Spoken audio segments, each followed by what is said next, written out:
Own Your Truth with life strategist Laura T. Real advice for regular people. Now, here's Laura. I'm Laura T. Thank you so much for listening. I know there's lots of ways you can spend your time, and I'm always grateful you're going to spend the next hour with me.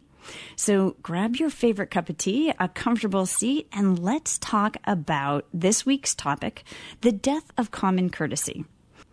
So it seems that from online entertainment to live events, from music halls to retail stores, from driving to something as simple as walking, and from Generation Z to baby boomers, the death of common courtesy is far and wide.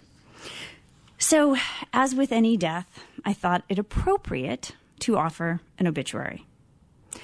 Common courtesy, a longtime resident of Connecticut and the northeast part of the United States, was announced officially dead Wednesday, the 1st of January, after a long struggle with a lack of manners. Born at the beginning of time, common courtesy, formerly known as etiquette, received notoriety during the 18th century when Philip Stanhope wrote letters to his son on the art of becoming a man of the world and a gentleman. Educated across the seas, common courtesy traveled to America, where her career expanded thanks to George Washington's rules of civility. In 1922, common courtesy gained fame, reaching homes across America thanks to Emily Post's etiquette in society, in business, in politics, and at home, and later her syndicated column. Common courtesy's success expanded and was soon a household expectation. Common courtesy loved social events, big and small. Around the family dinner table, in the classroom, a boardroom, public gatherings, and even special events. Common courtesy was a star, and she shined. Some examples of her legacy include saying bless you when someone sneezed, using eye contact when speaking with each other, saying excuse me when bumping into someone, holding the door for one another, saying please and thank you at the table, and letting others enter on the road when driving. These are but a few of the fond memories she leaves behind. During her heyday, she could be found everywhere, and wherever she was, people were noticeably happier. Sadly, common courtesy is survived by avoidance of eye contact, bumping and jostling while walking, slammed doors, silent dinners, rude behavior during public events, and driving through red lights, to name a few of her black sheep descendants. Common courtesy will be missed. Memorial gifts may be made by considering others and with caring words and small tokens of kindness at your address today and every day. Own Your Truth with Laura T. of Fairfield County has been entrusted with arrangements. Thank you. Okay, all kidding aside, I had to do it. I just couldn't help it. If we're going to talk about death, we need to include an obituary. And so when I first thought about discussing the death of common sense, the question that came to mind is, where is Emily Post, the matriarch of etiquette, when we really need her? Well, so I had to answer my own question. Upon research, I discovered her family actually carries on her legacy of etiquette with the Emily Post Institute. So I started to feel a little bit better about the situation and common courtesy. Maybe she's not dead after all. I mean, after all, if this organization still exists, there must be people who need the service. So I started to poke around a little bit. While their etiquette lessons seem to be very much in alignment with today's common courtesy needs, as I looked at the homepage, it just seemed really focused on sort of old school thoughts like table settings, and it used a lot of formal language. And it continued to use the word etiquette, which makes the common sense of Emily Post's advice seem a little bit outdated. So don't get me wrong, I'm sure a lot of her past advice wouldn't fit for today, but the continuation of her belief that manners are a sensitive awareness of the needs of others is needed more now than ever. So typical behavior, and no, I'm going to talk about the Northeast because it may be different in the South. I don't know. I don't live there. I've lived in the Northeast my entire life. And when I think about some of the activities that we engage in, whether it's, again, I mentioned running red lights. A big one I'm going to talk about today is using speakerphone and FaceTime while in public places. kids watching devices in restaurants without headphones, salespeople in stores standing around talking to each other instead of helping customers. It's children running around restaurants, bumping into waitresses and disturbing other guests. I know that I'm not alone because when I'm in social groups, we all seem to be talking about it and noticing it. And in talking with people about the show, people got really heated about the things that they felt were missing in terms of common courtesy. And yet, as individuals, as we talk about it, it sounds like we're all helpless and we're unable to save this thing we claim we want. And so you may notice that in the obituary, I used the date January 1, but I purposely did not give it a year. This doesn't have to be the death of common courtesy. In fact, you as an individual can make a difference, and we're going to talk during the show about how. During this hour, I'm going to share some personal experiences, including some discourteous things I've done. Like, I don't even realize I'm doing it in preparing for the show. I had to really think, like, what do I do? And guess what? I even have a list. So we're going to talk about how can we adjust the way that we see things? How can we make positive changes, starting with our own experience? And then I'm going to answer your questions about this idea of the death of common sense. So I'm going to talk about a couple of examples that really stood out to me during the holidays and what prompted the show. The first was we had this really wonderful family experience where me and my extended family went to the Boston Pops holiday concert. These tickets are really expensive. They're about $125 per seat. And you go in. So I had this experience as a child, and I was so excited we were doing this now with my children and, again, my extended family. And so as a child, it was just magical. I remember going into Symphony Hall, and I remember sitting in these big round tables with white tablecloths, and everyone was dressed up. And it was just, again, so vivid in my mind. Well, so we are going as adults. Again, I'm bringing my children, and we arrive at Symphony Hall and realize that after being packed into the hall like sardines, there were 5 people to a round table the size of about a manhole cover.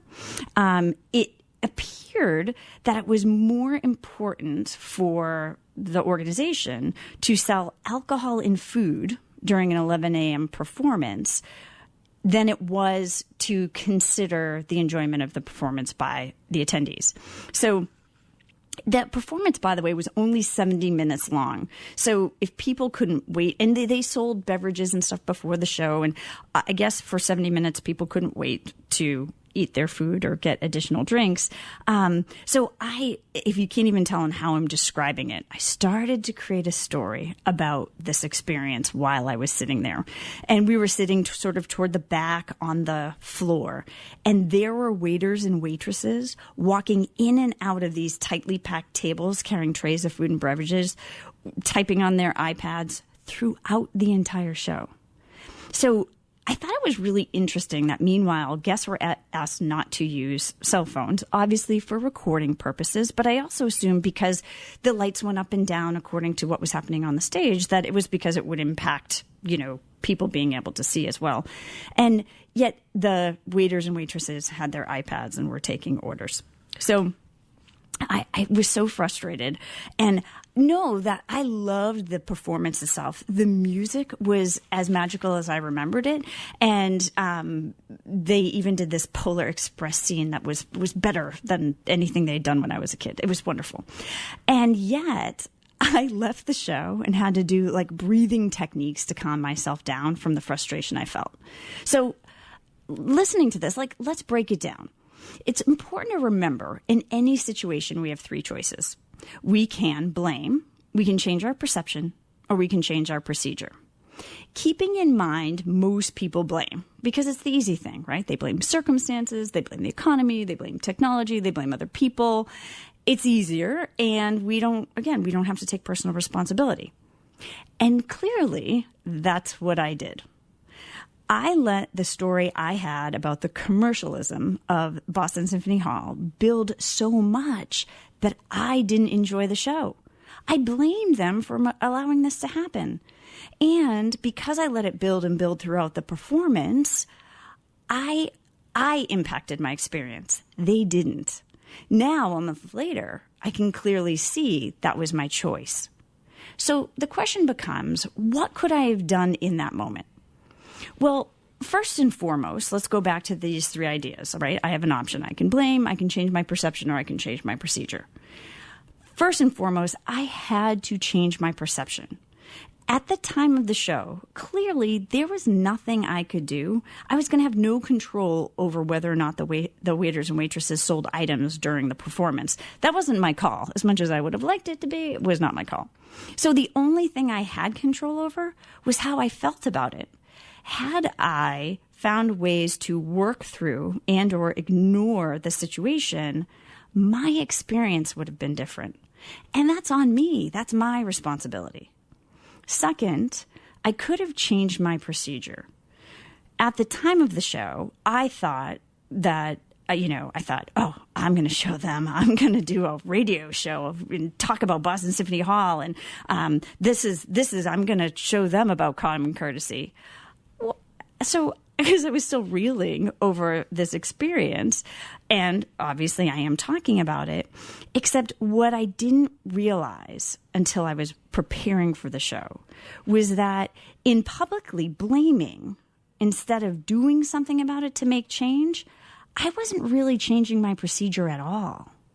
So what happened as I was creating the show was it forced me to say, really, what would be a change in procedure? Am I showing common courtesy by publicly blaming an organization for something that I haven't even done any research on? I had a bad experience, yes, but I haven't contacted anyone there. And so, as a result of this show, I am committed to calling Boston Symphony Hall and sharing with them politely my concerns. Politely being the key word here. What I've observed during instances of discourteous behavior is people either don't say anything and they let it build, like what I was doing, or they rudely address the situation, which is also a losing approach. So notice, and I like, again, thinking about how often are we discourteous? Like, when are we discourteous to our spouses, our kids, our colleagues, extended family, and then in these public situations?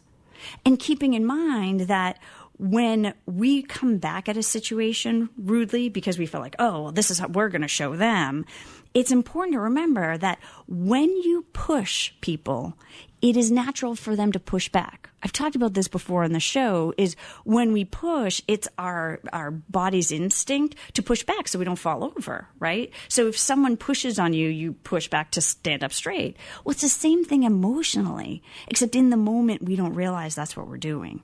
And so this idea of how can you politely have a conversation about a situation becomes really important, because change in common courtesy starts with me. And so you're going to notice I'm going to say this over and over throughout the show. I know I need the message, and so I hope that it helps you as well. Okay, so that's the first example. The second example of the death of common courtesy is my total frustration with people's use of devices without a headset. Whether you're listening to music, watching a program, a TV program, or watching YouTube, or even talking to someone on speakerphone, the truth is no one else wants to hear what you're doing. And that's not even being rude. It's just simply no one else wants to be a part of that conversation. Actually, there are some conversations that I overhear in like the grocery store that I feel awkward that I'm even there listening.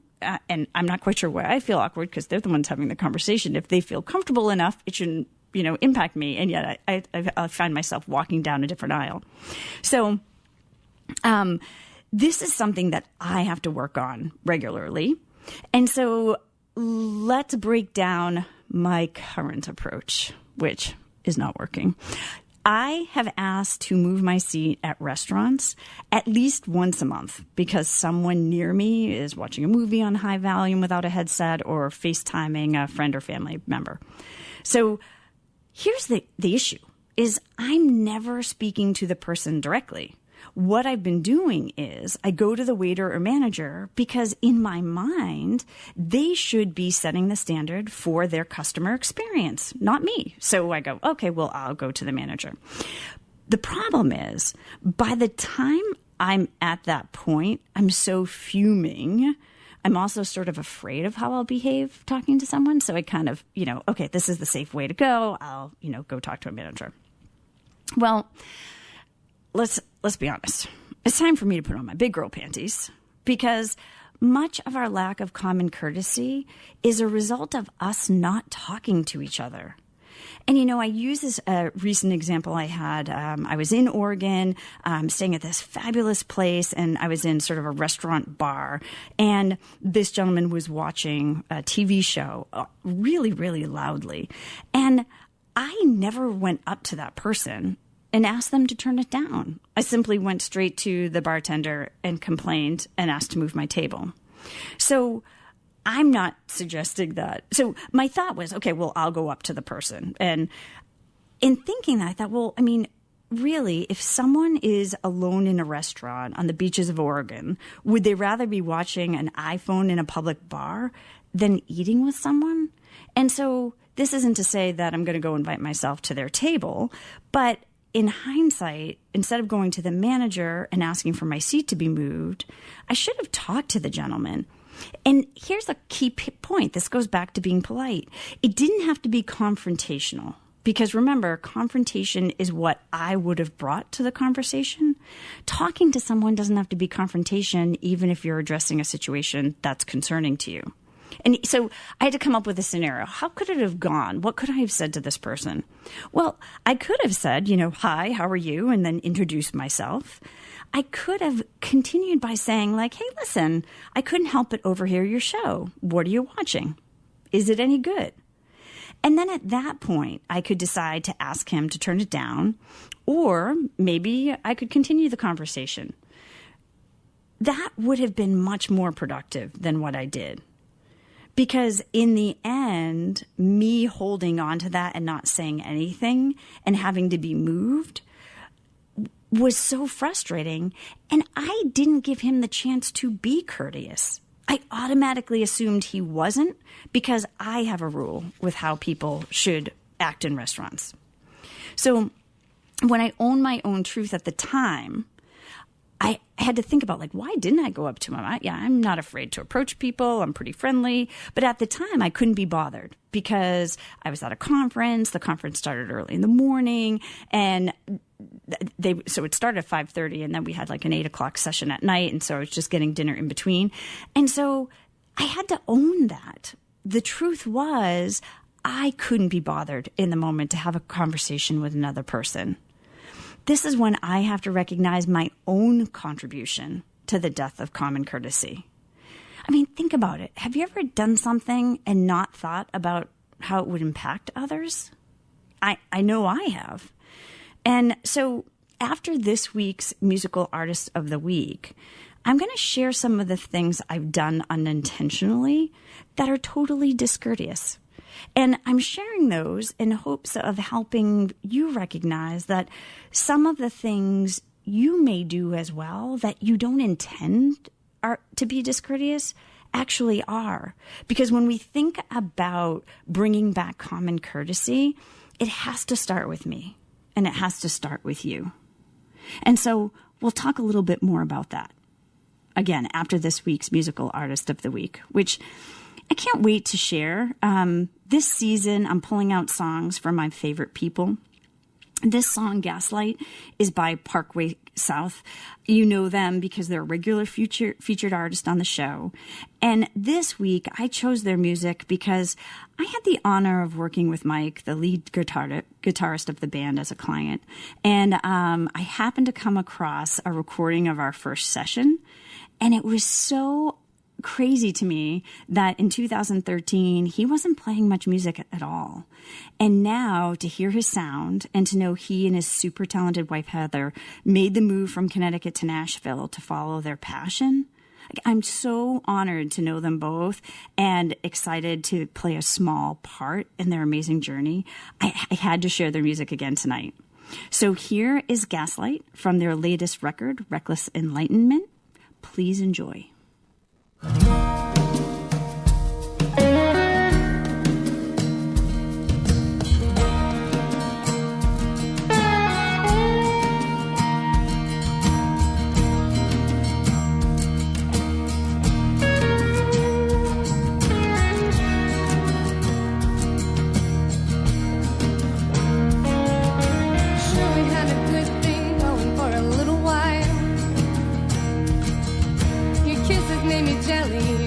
How to make me smile.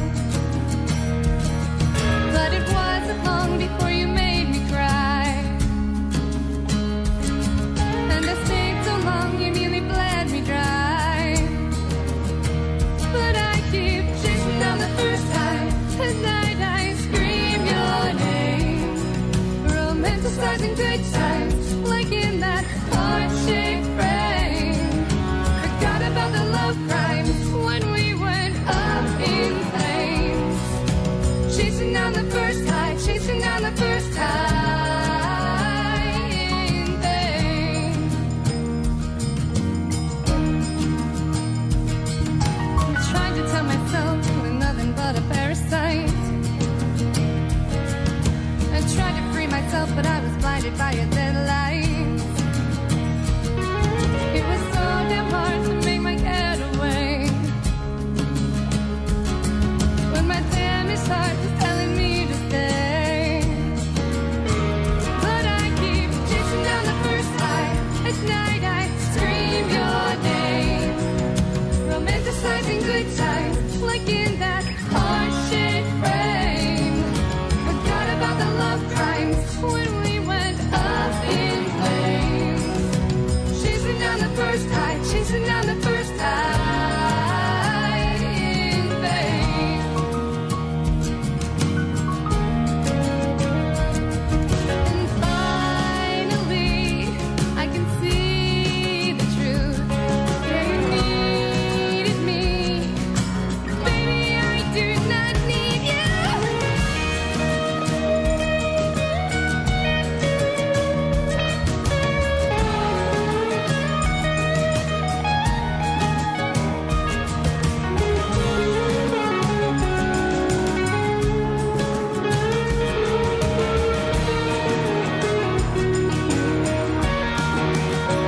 But I keep chasing down the first high.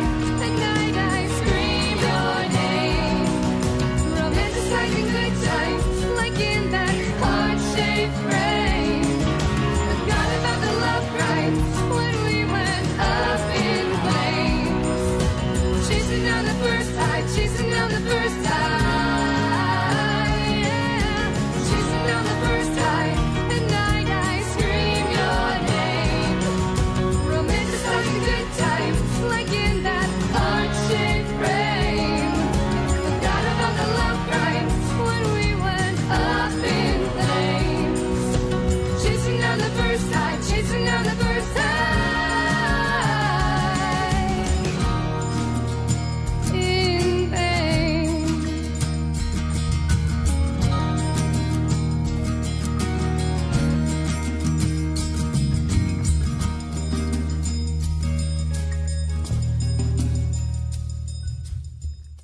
So before we get to today's questions and answered, I promised to share some of the discourteous things I do unintentionally. So as I found that it's easy to judge others, and as a result of that, it was really an important exercise for me to look at my own behavior. Okay, so what are some of the things that I do? My face is getting a little bit red as I admit these. But, okay, I know one thing I do is when I'm in a rush especially to pick up my kids, I run yellow lights knowing that they're going to turn red while I'm going through them.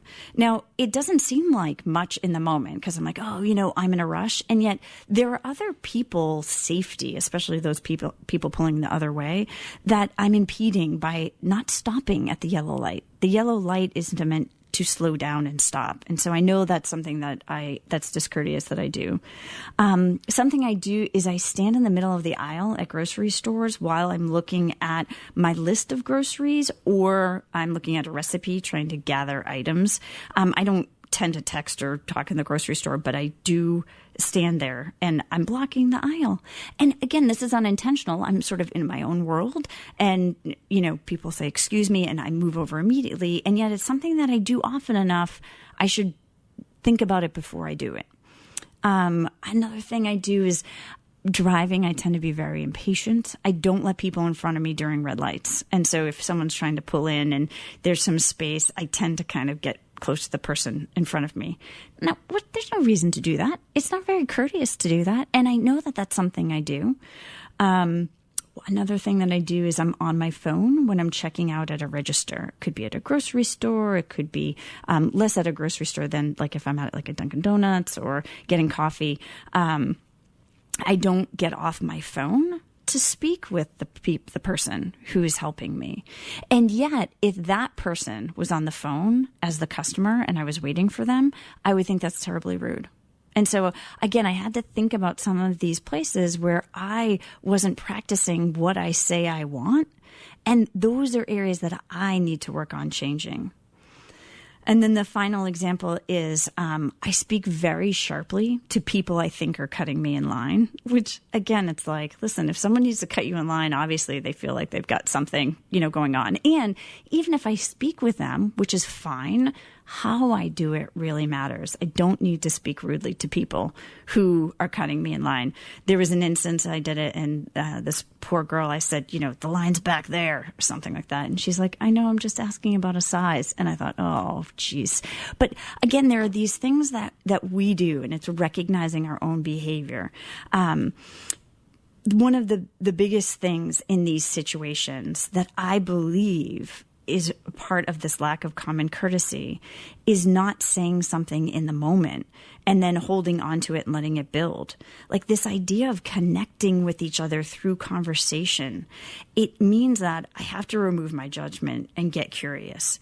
And then once I show up as a better self, a better version of myself by addressing the situation, I can consciously decide how to proceed rather than emotionally responding in the moment, or even worse, in some of the instances, not saying anything at all, and then sharing the horrible experience over and over and over and like reliving it with people over and over and over. In preparing for the show, a good friend of mine sent me a quote that I think sums up the death of common courtesy really well. When we are wronged, we want justice, but when we do wrong, we want mercy. I've given examples throughout the show on how change starts with me and it starts with you. And so I want to review those before we get to some of the questions, because now I've aired my dirty laundry, all of the things that I do. And I'm sure there's more that, again, I don't do intentionally that are discourteous that I really want to pay attention to. So when we look at some of the changes we need to make, that first one has to be to stay conscious, right? To be conscious of how our behavior may be impacting those around us. The second is to change perception. In situations where you aren't able to control what's going on, change your perception so you can control your energy around it. And then the third thing, change your procedure. There are things that we can do to help people become more aware, to help ourselves become more aware in the moment of the need for courtesy. Then finally, notice when you're discourteous, because that idea of recognize it in yourself will help you be more forgiving when other people are discourteous. And it gives you the opportunity to adjust your own behavior. Okay, so I hope you found this helpful so far, because now we're going to get to some of your questions. First question comes from Mary. And she says, we travel a lot, and while staying in hotels, we often hear children running up and down the hallway, and it's nerve-wracking. We hesitate to call the front desk because we get it. Kids are going to be kids. How can we approach the situation without being seen as nasty neighbors? What a great question. And again, what I love about the way this is worded is that there is an awareness. You don't want to be seen as nasty neighbors. And again, talking to them first, talking to the people who are staying next to you. I don't know if you yourself have had children, but coming to them in a way that can relate, and saying, hey, listen, we've got, I've had kids, or, I know kids, I spend time with kids, I get it, they're running around. Is there any way that you can have them be more quiet? You can also look at some time frames, like if it's in the middle of the day, it's appropriate that people be walking up and down and making more noise than normal during the day. If it's the early morning hours, then say something immediately. If it's late at night, say something immediately. But the first step has to be talking with the person who's responsible for the children. Even the first attempt before that is talking with the children, because they may not even, they're just releasing energy. It may even be worthwhile to say, hey guys, do you know, there are people staying here, and it gives you an opportunity for learning, right? Is there any way you guys can, use your indoor feet, especially if it's stomping, if they're using, being very loud, use your indoor language, giving you an opportunity to show children what it's like to have an interaction that can be positive while asking for something that you want or something you need to improve your experience, right? So great question about staying in hotels. Again, I think the key is when we're working with other people is to go out and speak to the person first. If that doesn't work, then you take that next step, which may be, calling down to the front desk or calling the concierge. So, having that conversation and having that communication with the children is a great learning lesson for them and an opportunity for you to show up as your best. I hope that helps. The next question comes from Sally. Sally said, when we went to dinner with a friend and her husband, the husband kept answering his phone the entire meal. It was so distracting, we didn't enjoy each other. How do I say something without offending her? Great question. This is a scenario that happens often when people are using their phones at the table. I think there's a couple of ways to approach this. The first thing is obviously being honest with your friend, and depending on the level of your relationship, managing the conversation based on that, the depth of the relationship. There are some people that, it's more easy to talk to. There are other people where it may be more helpful to ask questions. So a conversation, let's go with the question route. Let's use sort of the back way in, which is, I would contact your friend and ask, hey, what did you think about the dinner the other night? Does Joe usually use his phone often at the table? This kind of gives you an opportunity to open up the conversation and say, that's not something that we typically do. So it's a little hard for us to have a conversation while Joe was on his phone. Being honest, owning your truth about how you felt in the situation is important, and doing it in a way that lets your friend know, but still polite. And then if she says, listen, he does it all the time, and, this is how he is, and I can't do anything about it. Okay, that's totally fine. I just thought I would bring it up. And then you get to decide. So the first step is having the conversation. And then you get to choose going forward, is that someone that I want to continue to spend time with? If they're not totally present, you're not really spending time together anyway. And if you're not going to enjoy the time, it doesn't make sense for you to continue to schedule time together. It's consciously making that decision. And who do you want to spend time with? And what do you want that experience to be like? I hope that helps. And, for anyone that I give online advice, on the radio advice to, please, I would love to hear your feedback and what happens. And if you try these things out with the people who you have questions with, I'd love to hear what happens afterward. Okay.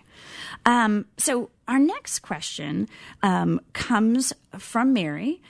I have rules about common courtesy with my family that my kids constantly point out other kids don't have to follow. It feels like parents are too busy to teach common courtesy. If it's not taught at home, should common courtesy be taught in the schools? What should the balance be? Wow, what a great question. And I just noticed, I think we have two Marys here. Okay, so what a great question. So it feels like parents are too busy to be focused on teaching common courtesy. Well, I think that, when it comes to common courtesy, like I said, it starts with, me, it starts with you, and really kids will follow what you do before they do what you say.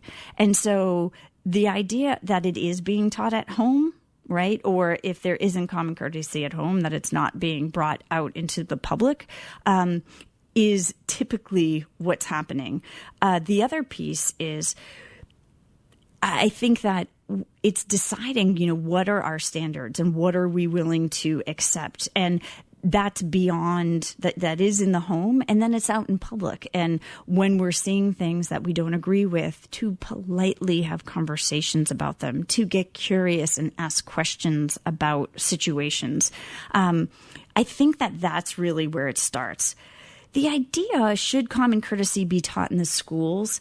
I look at the demands put on teachers. I don't think that you can ask teachers to do any more than what they do. There are certain skills that need to come from that home environment. I think they can be, you can set standards that are reinforced in school. Absolutely. But I think to say, okay, as a class, let's teach common courtesy, we're losing the point. Common courtesy is something that, that becomes who we are rather than something that we do. It's making it so that it's automatic. And that is showing common courtesy to each other. And this is where I believe that as individuals, each individual does make a difference. And so, yes, I think there's a place for common courtesy in terms of how the kids act with each other and what the standards are for school, but not that it's something that gets taught in school. That's something that comes from home, and we teach each other in our daily interactions. Really, really important that it starts at home, in the community, and then is just reinforced in the schools. On that subject, totally my opinion.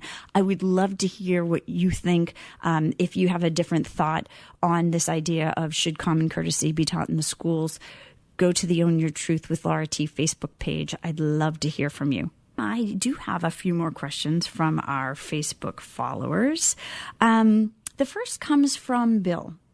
My concern as a father is with social media, especially sites like Snapchat that let kids know where everyone is hanging out.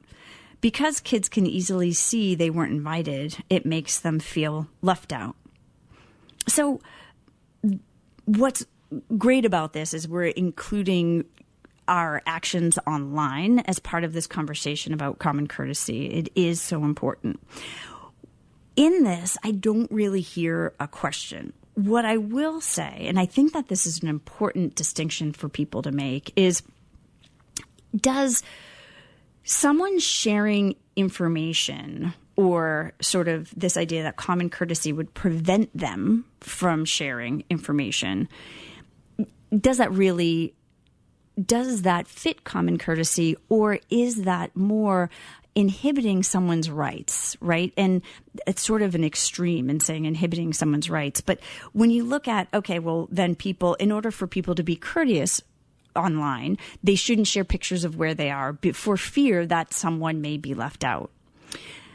The reality is that we don't get invited to everything. And so I think that it is important to have sensitivity around the use of social media.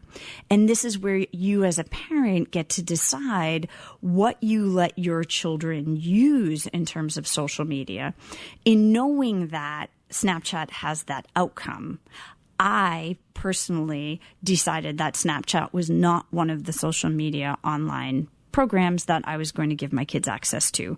It isn't in alignment with how we function, and so it was something that I just don't allow my kids to use. That took that piece away. When we, again, thinking about sharing pictures of where you are. I'm an avid user of Facebook, and there are people who go to my friends are at parties with each other, and I'm not invited, and my feelings aren't hurt. Because I just believe personally it's never against me, it's for them, and they're posting their happiness. I would never want them not to post their happiness because they think I may be upset I wasn't invited. So again, with this one in social media, it becomes a very, very touchy subject. I think it's something we need to be talking about more. How are we using social media? What is common courtesy online? It is understanding for those parents that feel that, I want my kid to have Snapchat, and here's how it feels for them. It feels like they're being left out. Those conversations are what help other parents and other kids be more sensitive. And that whole idea of etiquette and this idea of being sensitive to others, I think that is important. So I'm not sure that I answered the question because I wasn't really sure what the question was, but I thought that the topic was so important I wanted to make sure we discussed it. Deciding what fits for common courtesy and what is people being people, and that's that fine line, right? It's not it's not clear, black and white. And it's in the conversations that we have with each other, we can better understand how best to deal with it and with each other during these situations. So I hope that helped. Again, I would love your feedback and to hear what you think. Okay. So next question is from Taylor. I was at a movie and the kids in front of me were being very rude during the show. How do I say something without being disrespectful back? This is a really good question. So the idea is, I don't know if you've ever been at a movie and people are talking and then you go, shh, shh. That's sort of my comeback, right?